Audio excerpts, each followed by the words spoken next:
Thank you. I'm here with author Maurice Carlos Ruffin, author of The Ones Who Don't Say They Love You. Mr. Ruffin is the author of The Ones Who Don't Say They Love You, which was published in 2021. It is a New York Times Editor's Choice and a finalist for the Ernest J. Gaines Award for Literary Excellence. His first book, We Cast a Shadow, was a finalist for the Faulkner Award, the Dayton Literary Peace Prize, and the PEN America Open Book Prize. We Cast a Shadow was longlisted for the 2021 Dublin Literary Award, the Center for Fiction Prize, and the Aspen Words Literary Prize. The novel was also a New York Times Editor's Choice. He is also the winner of several literary prizes, including the Iowa Review Award in Fiction and the William Faulkner Wisdom Creative Writing Competition Award for Novel in Progress. And his work has appeared in the New York Times, the LA Times, the Oxford American, Garden and Gun, Kenyon Review, and 400 Souls, A Community History of African America. A New Orleans native, he's a professor of creative writing at Louisiana State University and the 2020-21 John and Renee Grisham Writer in Residence at the University of Mississippi. He's also the Grand Marshal of the Crew of House Floats, a very busy man. We're so glad that you could join us for our celebration of Black History Month at the Orleans Parish Sheriff's Office, and we want to welcome you. Thank you. Thank you so much, Sheriff, for having me. Good. So, when they first told me that,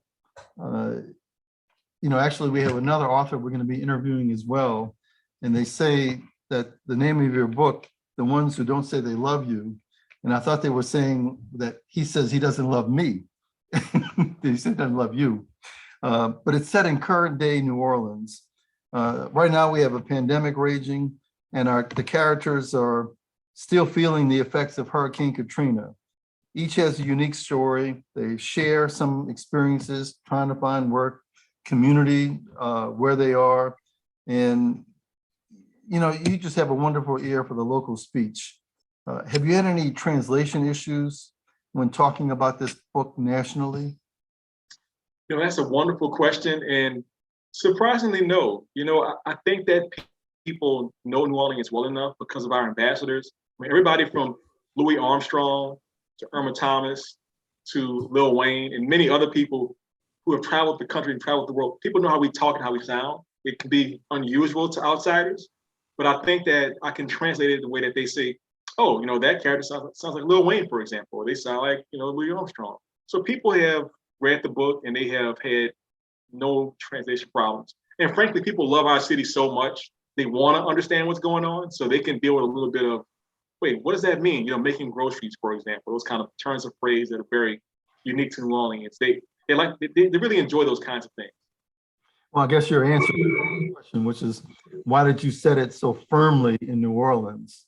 People love New Orleans. People love New Orleans. Yes, absolutely. It almost feels like you're talking to your neighbors when you read it. That's sort of New Orleans speak. I appreciate that. So each of the stories in the collection is told through a different narrator, men, women, and children, all trying to survive in a difficult world, all African Americans. Sometimes they are trapped to some extent, but they're not thinking about leaving New Orleans. They want to state they have a better life. Is that a good way to say that, or? I could have said it better myself. I think that, everybody's home is their home. So you're from California, it's your home. New York is your home. But I think most people would agree that New Orleans is a very unique place. And to be from New Orleans, to be of New Orleans, means that you're from a place you don't ever want to leave if you can, avoid leaving it. And I think that the characters in the book very much reflect that feeling of loving home, needing home, and wanting to stay as long as possible. So I guess that you're elaborating a little bit on your piece that you did for Time magazine after Hurricane Katrina. Why do people keep coming back to New Orleans even after a flood and a storm? Why do they?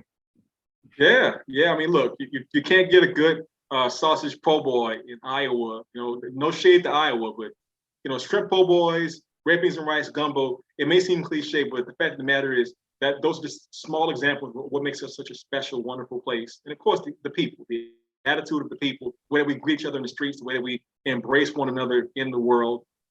It's a special place. One thing people say about New Orleans is that there are a lot of storytellers in New Orleans. Everybody talks to each other all the time, want to know how your family's doing. Did your stories grow out of conversations you had with your family and people around you growing up?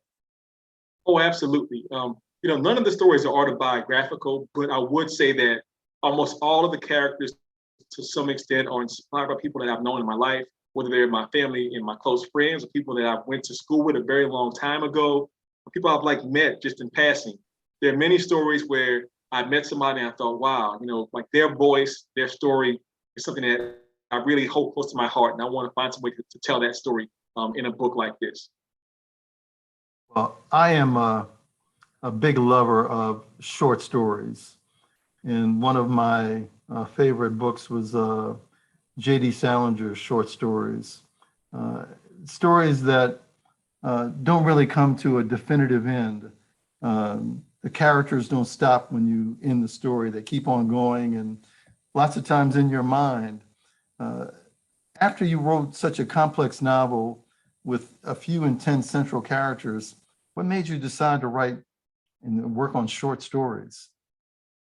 Oh, that's a great question. Well, part of it is that I was already writing some of the stories because I wrote the novel, and I like variety in my life. So the chance to have different characters with different life situations was very appealing to me. And I like the fact that in this book, this is probably the first time that we really get to have so many different kinds of New Orleans characters, all of whom are African Americans, some of whom go back to 1860. Some are actually operating during the pandemic and during the George Floyd protest.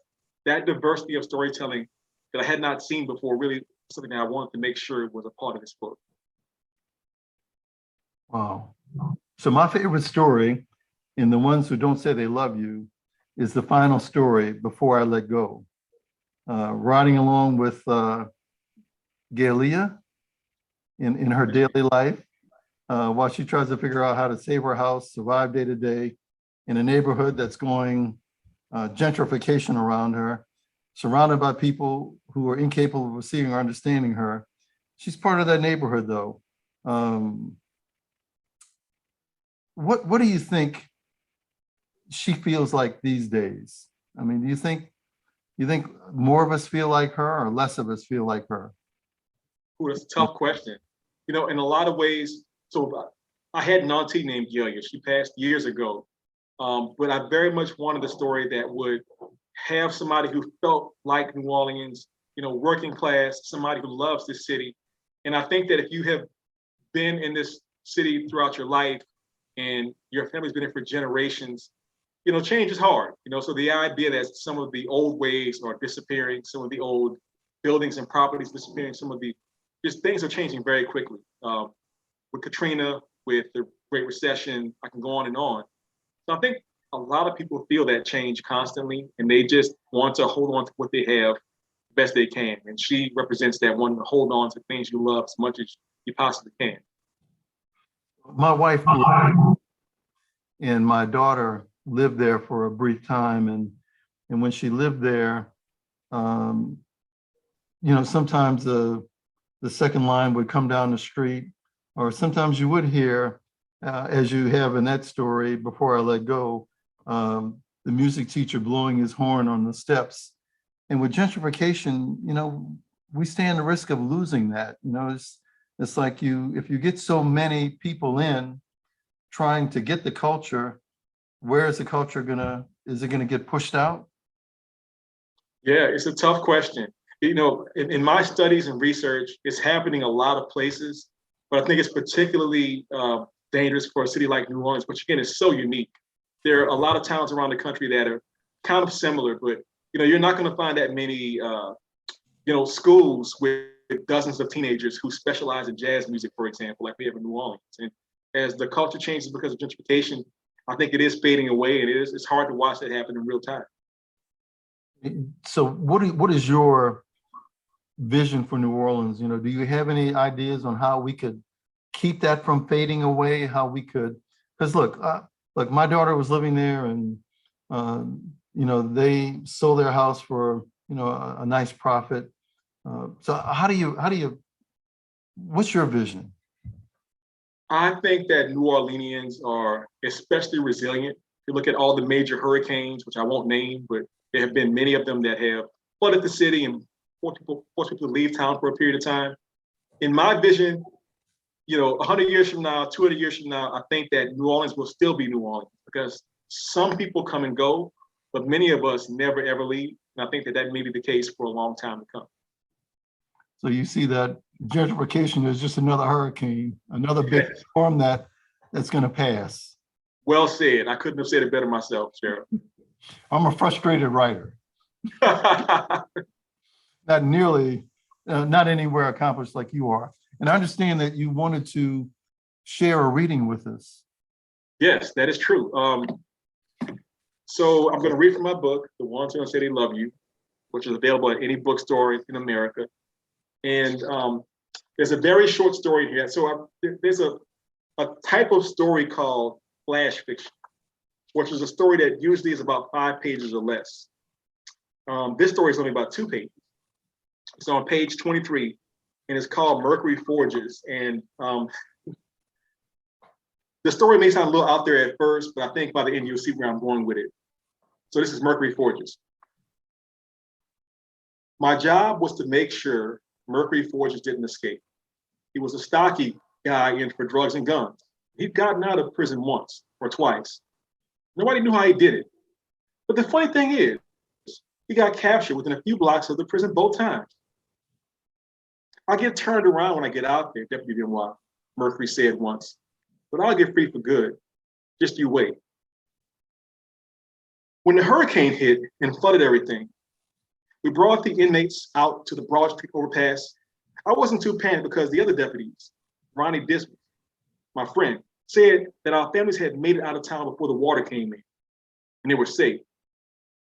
Mercury snuck away as soon as I turned my back. He was on a P-roll about 5 blocks away, bobbing like an apple.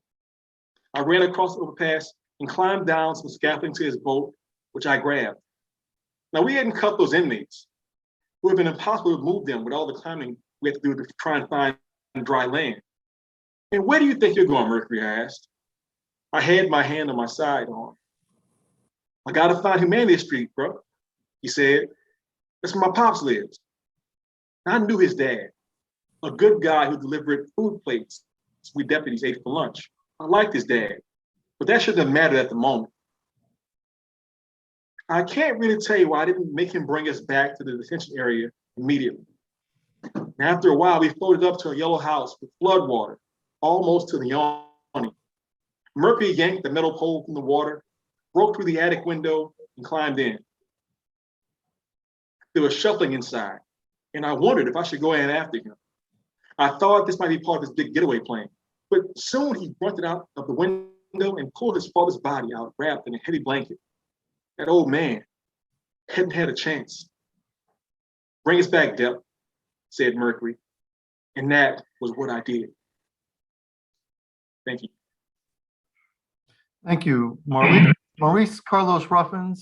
And let's do a little advertisement for your book, The Ones Who Don't Say They Love You, Maurice Carlos Ruffin, and it's available at any bookstore. It's also available, I'm sure, on Amazon and any other place where you can buy things. We really appreciate and want to thank you for joining us.